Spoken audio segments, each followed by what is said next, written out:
Welcome to Luca and Miguel. Enjoy the video.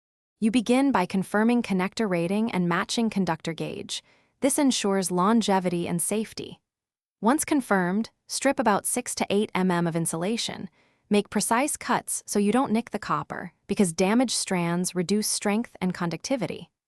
Slide the rubber seal, heat shrink sleeve, or gel-filled insert onto the cable now.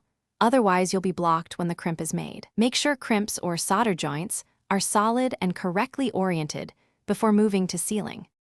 You now form the electrical bond using the method the connector requires.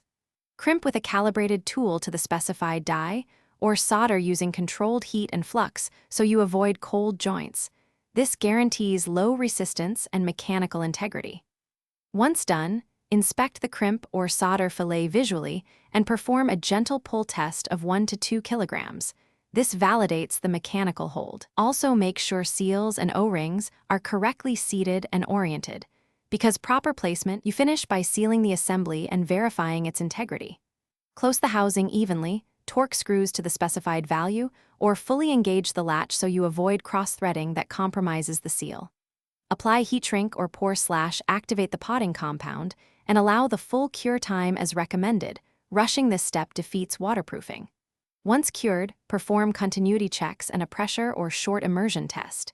If you detect leakage, reopen. Inspect O-rings and seal seating first. Replace any damaged seal before resealing. Thanks for watching and please subscribe. It's the best investment you'll ever make.